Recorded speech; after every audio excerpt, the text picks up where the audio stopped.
I gave up my career to take care of my sick father-in-law. After he recovered, he told me, "Don't expect thanks. It was your duty." My husband said, "He's old. Don't be dramatic." Then, they went on vacation without me. I spent the week alone in a silent house.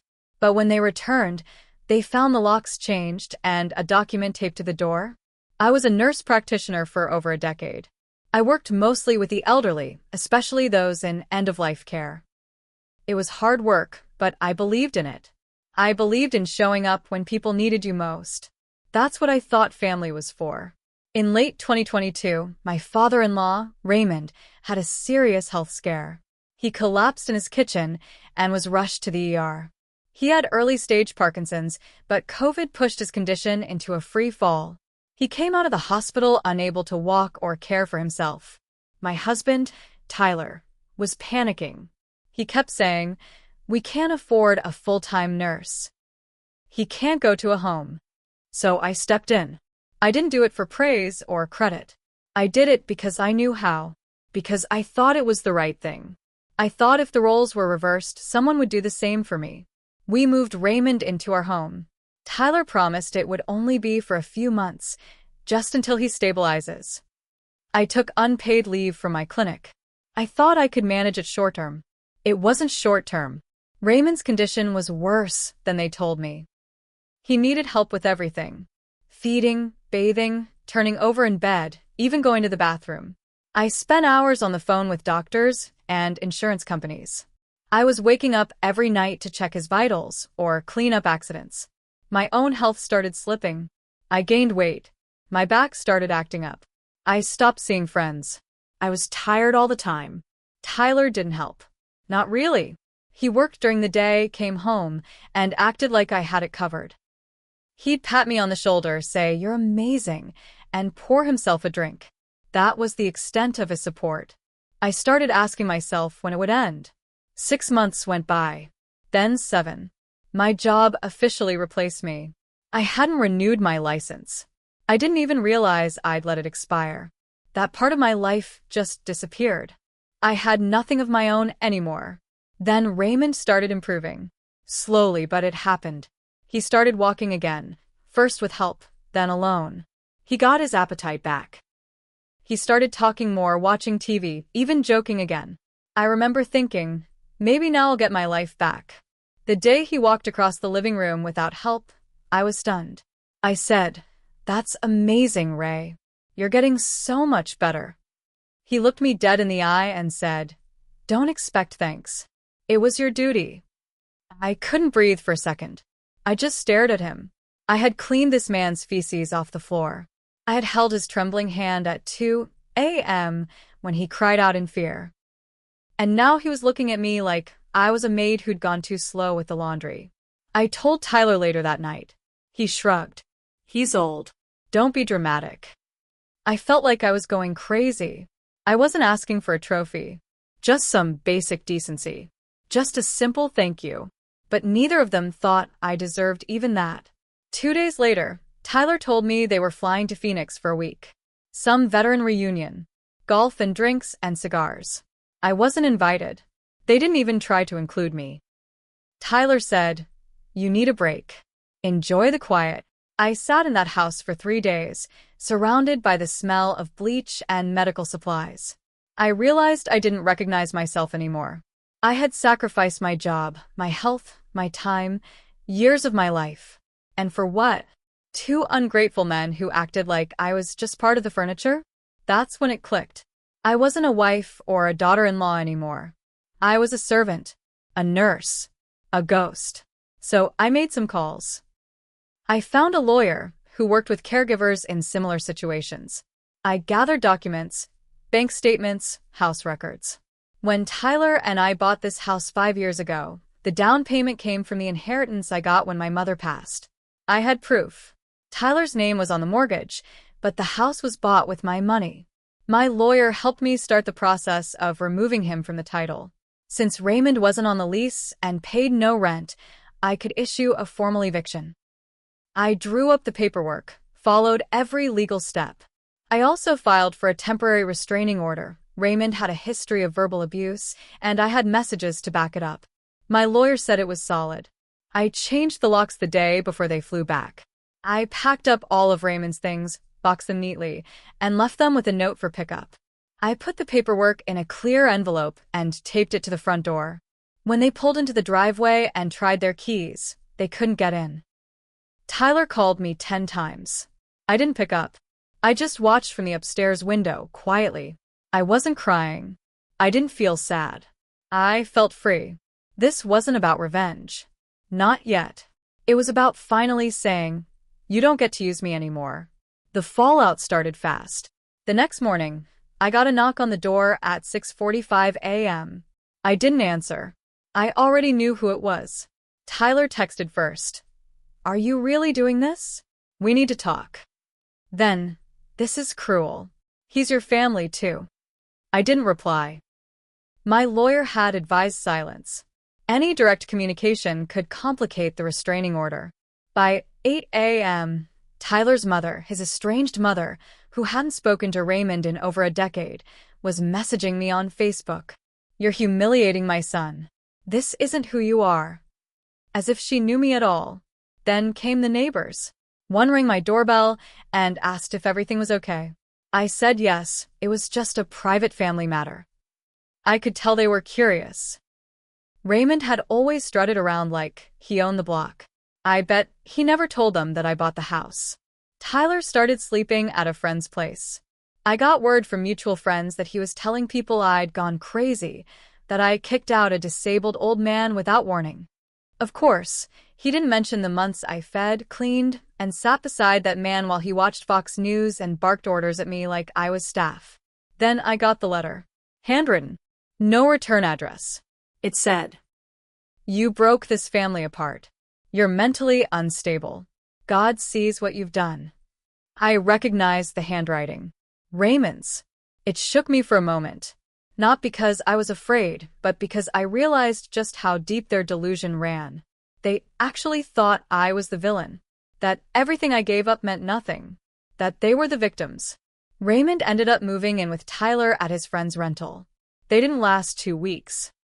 I heard through one of Tyler's coworkers that Raymond had cursed out the guy's wife, demanding his food be cooked properly, and insisting they switch the TV back to his war documentaries. They got kicked out. Tyler tried to guilt me into letting them come back. He emailed me a long message about how family means forgiveness, and how he didn't realize how much pressure I was under. He even attached a picture of Raymond in a wheelchair, trying to look pitiful. I still didn't answer. Then the real fight began, legal and financial. Tyler tried to freeze the house title transfer. He claimed he paid the mortgage, which was true. But again, the down payment had come from my inheritance. My lawyer showed every bank record. The judge ruled in my favor. Tyler's name could stay on the loan, but I had every right to seek full ownership of the property. We were now officially headed for divorce. He changed tactics. He started telling mutual friends that I was emotionally abusive, that I'd isolated him and Ray, that I'd become unstable during COVID. That's when the social media campaign started. He posted cryptic quotes about betrayal and narcissists. I stayed quiet. I didn't need to fight online. I had court dates and legal filings on my side. But inside, it wore me down. I wasn't just angry, I was hollow. I'd spent almost 2 years pouring myself out for people who saw me as a convenience, a tool, a disposable caretaker. And when I finally drew a line, they turned me into the enemy. My phone rang constantly with blocked numbers. Friends picked sides. Some ghosted me. Others sent vague messages like, "I hope you're okay. I'm praying for you." I didn't want prayers. I wanted someone to say, "You were right to walk away." I started seeing a therapist. I told her everything. She said something I'll never forget. "You weren't their family. You were their nurse. When you stopped nursing, they stopped caring." That hit hard. Still, I wasn't done. I had more to lose, and more to take back. Raymond had a military pension. Tyler had a joint account with him. And I started to wonder just how much of my money had been quietly used to cover their expenses while I was in the thick of caregiving. So I dug deeper. Digging through the financials turned up more than I expected. When I was still caregiving full-time, I wasn't checking our joint account often. Tyler handled most of the bills by that point. I was too tired, too overwhelmed. I just assumed he was keeping things afloat. But now that I had access to the statements and a quiet house to comb through them, I noticed strange charges. Large ATM withdrawals every couple of weeks. High-end restaurants in downtown Seattle. Hotel stays. At first, I told myself he must have needed stress relief. Maybe he was treating himself during the worst months. Maybe he stayed in a hotel when Raymond had bad nights. But then I saw the dates. One of the charges, $364 at a boutique hotel, lined up with the night I was in urgent care for back pain from lifting Raymond out of the shower. I remembered texting Tyler from the waiting room. He didn't respond until morning. Said he'd fallen asleep early. Another one? A steakhouse dinner on the night of our anniversary. He told me he had to work late. I was home alone that night, eating microwave lasagna while watching Raymond drool on himself in the recliner. My hands shook as I pulled the full transaction history. Over 8 months, nearly $12,000 was withdrawn from our joint account. It wasn't spent on groceries or medication. It was used on himself, and I suspected someone else. I confronted him through my lawyer. We requested full bank records and phone data during discovery for the divorce. That's when it all unraveled. Tyler had been having an affair. Not with someone random, but with a woman he met at his gym. A physical therapist. Early 30s. Divorced. No kids. They'd been seeing each other for over a year. He told her I was emotionally distant and too obsessed with her job to be a wife. She had no idea he was married until the lawyer contacted her. She actually called me. Said, "I didn't know. I'm so sorry." I almost believed her. But the part that stung most? She had visited the house once. Tyler showed her his father's home, told her he was living there while caring for his sick dad. She saw the hospital bed, the medical charts on the fridge, the lift chair in the corner, and she still slept with him. So it wasn't just Tyler and Raymond. It was both of them and her. All of them feeding off my labor, my time, my money. And none of them cared what it cost me. That's when I stopped crying. The sadness turned into something cold. Focused. I wasn't just going to take back what was mine. I was going to make them pay for every night I lay awake with a heating pad while they spent my money on cocktails and hotel sheets. And I knew exactly how to do it. Tyler underestimated me. That was his mistake. After I confirmed the affair, I didn't scream. I didn't call him. I didn't show up anywhere. I went quiet. That's what really scared him. The first move was freezing the joint accounts. My lawyer helped me file an emergency order to prevent him from draining anything else before the divorce settled. I got a forensic accountant involved too, someone who specialized in hidden assets and misuse of shared funds. I gave them everything, years of statements, texts, even emails. Turns out, Tyler had been slowly moving money into an account with Raymond's name on it, probably to avoid scrutiny. It was technically Raymond's account, but Tyler was listed as a co-signer. We filed for financial fraud. My lawyer filed for compensation and damages in the divorce. Since I had been the full-time unpaid caregiver and Tyler had used our joint finances to fund his affair and vacations, I had grounds to go after spousal support, full equity in the house, and repayment of misused funds. It worked. The court granted me full ownership of the house. Tyler was ordered to pay me $1,200 per month for 3 years in alimony, and he had to repay $8,400 of the money he siphoned. I got the car, too, the one we bought together last year. He tried to argue I didn't need it since I worked from home now. The judge wasn't buying it. The cherry on top? I sent the physical therapist, his affair partner, a notarized affidavit of the court's findings, including the financial misconduct and the official acknowledgement of the affair. I never spoke to her again, but I knew she'd never look at him the same way. And Raymond? I made sure every piece of documentation about his verbal abuse, the restraining order, and the eviction was submitted to the Veterans Housing Program where he applied for long-term care. I didn't lie, I just submitted the facts. They declined his application due to behavioral history and unstable family support. He ended up in a basic low-income senior complex. No more golf trips. No more catered meals. Just canned soup and daytime TV. Tyler tried to make a comeback. A few months after the divorce was finalized, he emailed me saying he was in therapy, trying to make amends. He said he hoped we could meet one day to talk like adults. I blocked the address. I used some of the money from the divorce to renew my nursing license. It took some effort, but I got it done.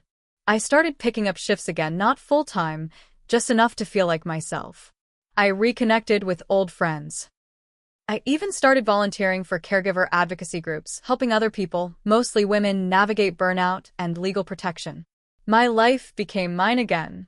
No more late nights sitting on the floor, wondering where I went wrong. No more bending over backward for men who saw me as useful, not valuable. No more being invisible in my own home. They thought they could use me, forget me, and move on. Instead, they lost everything I built for them. And I didn't have to scream or beg or chase. I just stood up, walked away, and let the truth do the damage.